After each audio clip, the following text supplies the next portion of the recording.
Bismillahirrahmanirrahim. Assalamualaikum warahmatullahi wabarakatuh. Kembali lagi bersama saya Ustaz Robot, aka Ustaz Muhammad Nasir bin Mazlan, Guru Asas Sains Komputer, Sekolah Sains Sultan Haji Ahmad Shah Pekan. Hari ini kita PDPR Asas Sains Komputer tingkatan 2. Kita menyambung topik pada minggu yang lalu di bab yang ketiga, 3.1 persekitaran kod arahan. Pada minggu lalu kita telah belajar membuat dua jenis coding dalam Python. Yang pertama, kita telah buat coding integer, iaitu nombor. Okey.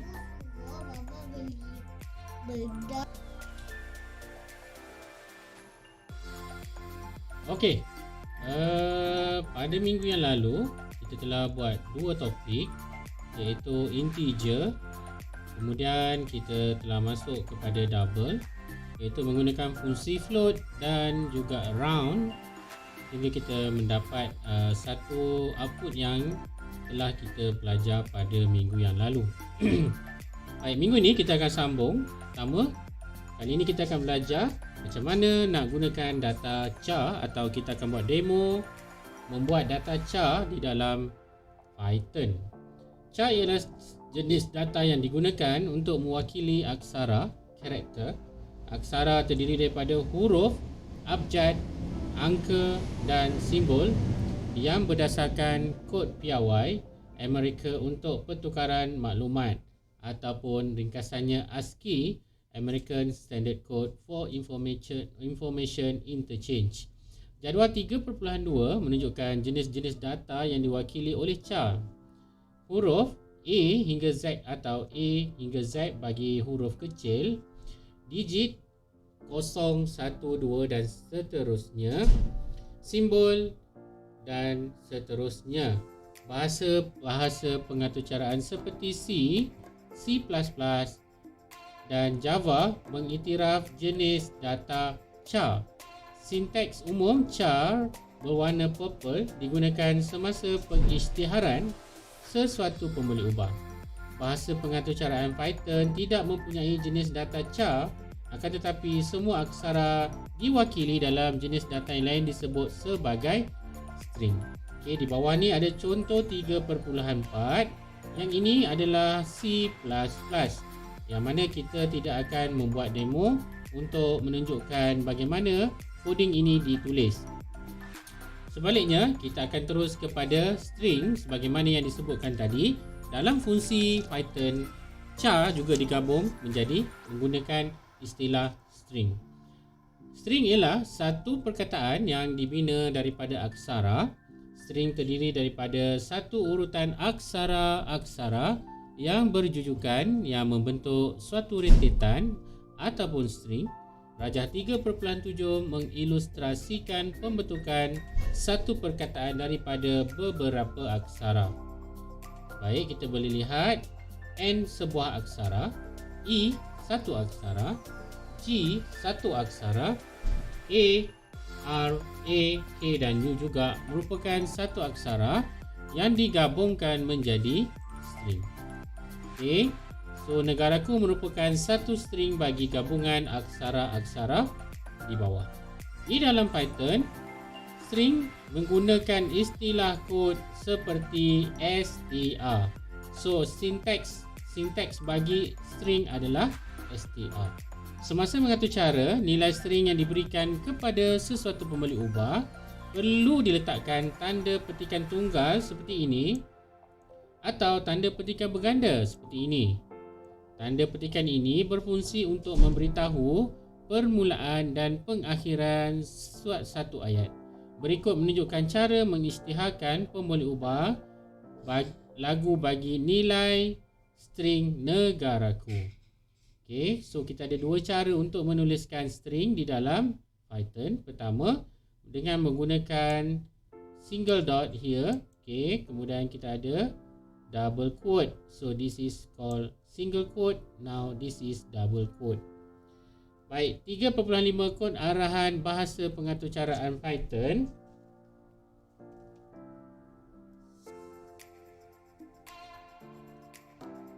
yang menggunakan jenis data string.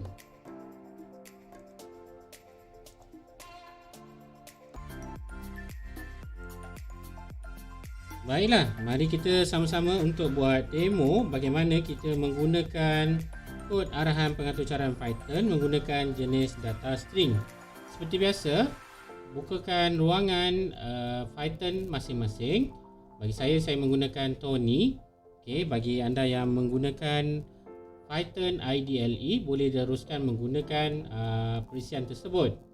Kita akan menggunakan ruangan shell di bawah bagi Python, bagi Tony, dan jika anda menggunakan Python IDLE, boleh terus menggunakan. Pastikan di bahagian kiri ada 3 arrow seperti ini ya. Baik, kita akan mulakan pertama, ayat sama dengan str. Ayat sama dengan str. Kemudian kita buat kurungan, kita pakai double quote. Okey, selamat datang. Kemudian kita tutup dan kita tutup kurungan. Kemudian kita enter. Baik, kali ini kita telah belajar sebelum ini menggunakan print untuk memberi arahan kepada Python supaya mengeluarkan output yang kita minta dalam bentuk print. Baik, kita masukkan print. Jangan lupa kita gunakan kurungan untuk memasukkan pemboleh ubah yang kita telah gunakan bagi menggantikan selamat datang, iaitu ayat. Kemudian kita enter. Baik, paparan yang kita dapat adalah seperti dalam rajah. Baik, kita selesai untuk satu contoh. Jadi anda boleh buat tugasan ini dengan menukarkan apa sahaja perkataan yang anda sukai di dalam kurungan. Okey, kalau memerlukan 3-4 perkataan pun dipersilakan. Boleh juga kita gunakan untuk membuat ayat dalam bentuk string dalam bentuk ayat di dalam pengaturcaraan Python.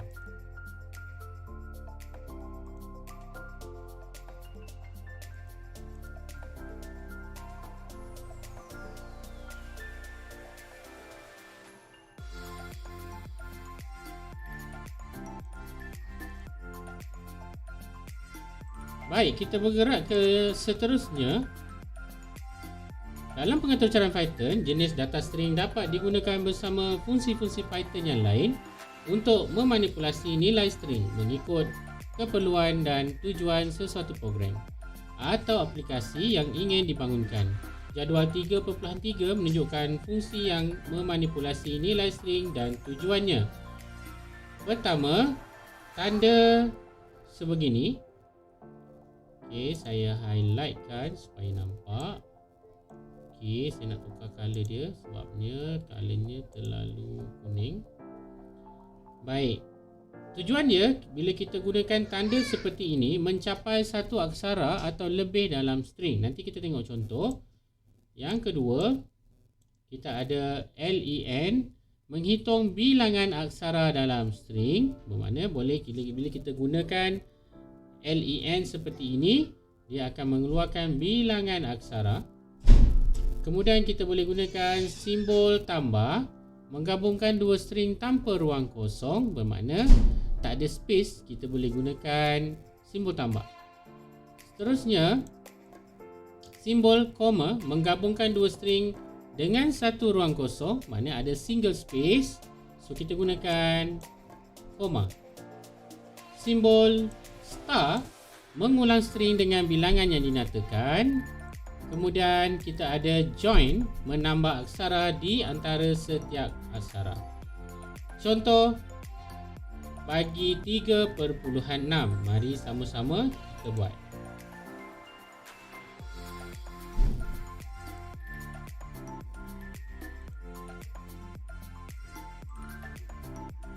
Baik, kita dah ada tadi. Kita apa yang perlu hanyalah dengan menukarkan, memanipulasikan sahaja. Yang ini kita ambil, kemudian kita print di sini, kemudian kita enter. Kemudian kita gunakan bahasa manipulasi yang pertama, iaitu kita menggunakan Okey, masih. Kemudian di dalam kurungan ni kita masukkan satu kurungan yang berbentuk petak ni seperti ini. Kemudian kita letakkan nombor 4, tutupkan kurungan tersebut, kemudian tutupkan kurungan yang besar. Kemudian kita enter. Hasilnya huruf M telah dikeluarkan daripada string ini. Okey, kalau kita perasan, nombor 4 bermakna selepas aksara keempat. Huruf aksara keempat S pertama, I kedua, L ketiga, A keempat dan M adalah aksara yang kelima. Di dalam kod yang kita buat ni, kita meminta untuk supaya ia mengeluarkan aksara yang selepas yang keempat. Baik, kita tengok yang kedua. Okey, kita sambung sahaja dengan menggunakan manipulasi yang sama. Cuma kali ini kita menggunakan double dot. Okey, masih lagi menggunakan kurungan yang sama. Kali ini kita menggunakan double dot. Kemudian kita tutupkan kurungan. Kemudian kita tutup kurungan sekali lagi. Baik, kali ini Python kita telah mengesan. Kita telah meminta untuk mengeluarkan perkataan 10 hingga 14. Aksara 10 hingga 14. Okey, hasilnya saya tak berubah pun, dia keluar juga. Okey, 10 hingga 14 yang mana dia merujuk kepada aksara yang ke-10 sehingga ke-14. 1, 2, 3, 4, 5, 6, 7, 8, 9, 10. Okay, jangan lupa di tengah-tengah ini dikira satu car walaupun tidak ada tulisan. Jadi di sinilah dia menjadi yang ke-10 sehingga ke-14. Okey. Habis untuk contoh 3.6. Kita tengok contoh 3.7. Okey, kali ini kita akan menggunakan lagi ayat yang sama. Okey, kemudian kali ini kita akan manipulasi dia menggunakan learn. Okey, so kita type learn, kemudian kita bagi kurungan dan kita buat ayat. Kemudian kita enter. Baik, apakah tujuan untuk menggunakan learn ini? Adalah untuk mengira berapa bilangan keseluruhan char dalam string ini. Okey.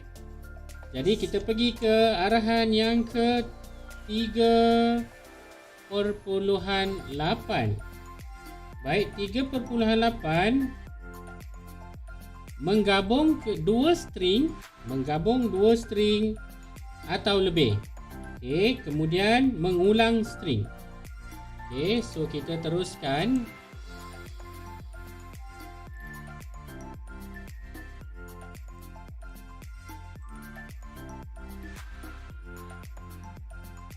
Okey, saya nak mula yang baru. Okey, kali ini dia menggunakan pemboleh ubah yang lain, iaitu seperti berikut. A sama dengan str dalam kurungan untuk kata hello. Okey, double quote, tutup. Kemudian B sama dengan str double quote dunia, kemudian tutup. Kemudian C sama dengan str. Okey, kemudian ada tanda seru. Okey, saya betulkan, boleh guna juga, tak ada masalah. Okey, kemudian saya enter. Baik, kita telah tengok tadi dalam macam mana nak memanipulasikan string kita. Jadi sekarang kita akan buat seperti berikut. Print, kemudian A, koma bermaksud kita menggabungkan dua string tanpa ada space. Okey, kemudian B, kemudian tambah C. dan tutup kurungan. Kemudian kita tengok. Okey, hello dunia. Nampak tak dia ada space? Ini untuk space di sini. Okey. Seterusnya kita cuba yang kedua, mengulangkan string ini menggunakan manipulasi star. Kita type sekali lagi, print dalam kurungan A. Kemudian kita masukkan star 4. Okey. Jadi dia akan mengulangkan string A sebanyak 4 kali berdasarkan manipulasi yang kita telah buat. Okay, kita pergi ke contoh yang terakhir. Kali ini untuk menambahkan aksara di antara setiap aksara. Okey. So macam mana? If ikut, kita akan sambung semula dengan menggunakan string yang sebelumnya. Pertama, kita akan print join dalam kurungan. Kita menggunakan double quote, slash, dash, double dash dan juga double quote, and also kita close dot join dalam kurungan ayat, tutup kurungan. Okey, kalau kita perasan, pastikan kita punya bilangan kurungan ini sama. Kalau kita ada 2 pembuka, 2 mestilah tutup. Kalau tidak, kita akan dapat error. Baik, sekarang kita lihat hasilnya. Apa yang berlaku bila kita buat macam ini? Kita telah meletakkan double dash ni di setiap selang string yang telah kita, ayat yang telah kita coding tadi. Dia keluar kat sini. Okey, seterusnya kita cuba untuk membuat yang kedua dengan print. Okey, kali ini kita menggunakan double quote, and then kita kosongkan di ruang dalam double quote tersebut, dan kita masih menggunakan join ayat, tutup kurungan, tutup kurungan. Baik, kali ini kita mendapati tulisan selamat datang telah ada jarak ataupun ada space di dalamnya. Baik, kita kembali ke teks.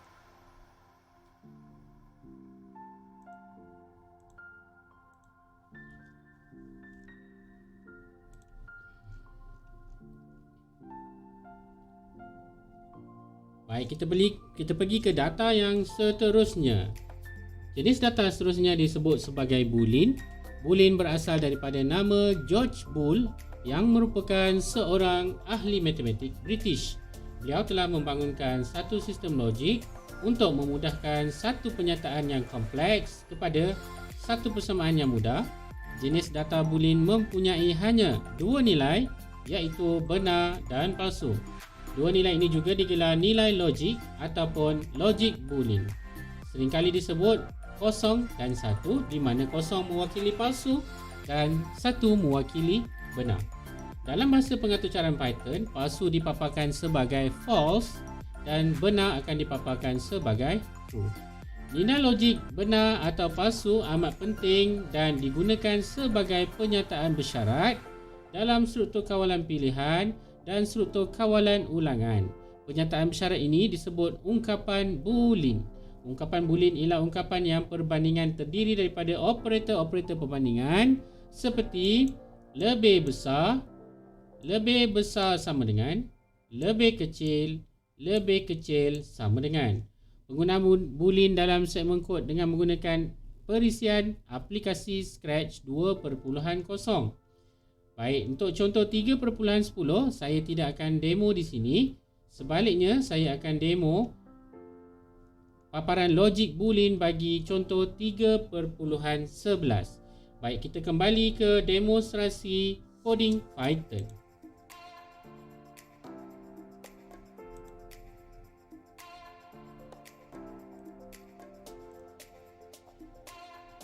Okey.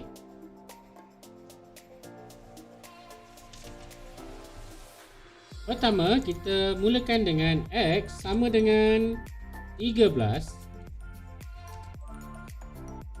X lebih besar daripada 3. Betul ke X lebih besar daripada 3? Yes, betul. Sebab itulah dia keluar jawapan true. Now, kita cuba test dengan memasukkan nilai yang tidak betul. Lebih kecil daripada 0. Jawapannya false kerana X bukanlah lebih kecil daripada 0. Kalau kita kata X adalah lebih kecil, dia adalah sebenarnya 13. Dia akan menjadi negatif, ya. Jadi kat sini dia adalah false. Jadi itu adalah salah satu contoh boolean, dan kita boleh manipulate lagi.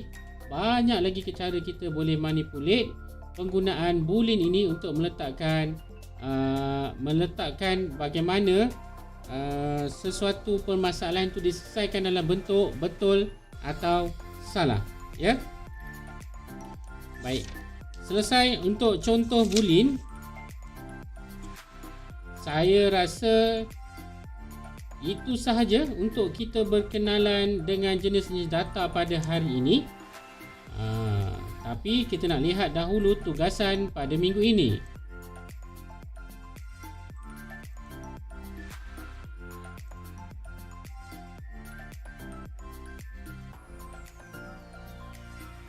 Baik, aktiviti 3.2. Pernyataan berikut menunjukkan data-data profil seorang murid. Nama, ada kelas, subjek, purata markah lulus.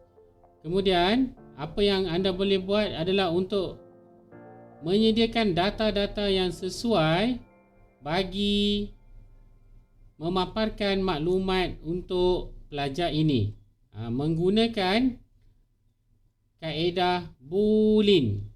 Okey, kaedah boolean ataupun gabungan bersama kaedah-kaedah yang lain ataupun jenis data-data yang lain untuk dibuat ke dalam Python masing-masing. Saya harap anda boleh mencubanya di rumah dan berkongsilah jawapan anda nanti bersama rakan-rakan yang lain. Saya rasa itu saja untuk hari ini. Apa yang baik datang daripada Allah SWT, yang lemah itu atas kelemahan diri saya sendiri. Saya akan perbaiki pada masa akan datang. Terima kasih banyak-banyak. Kita jumpa lagi. Saya Ustaz Robot. Assalamualaikum warahmatullahi wabarakatuh.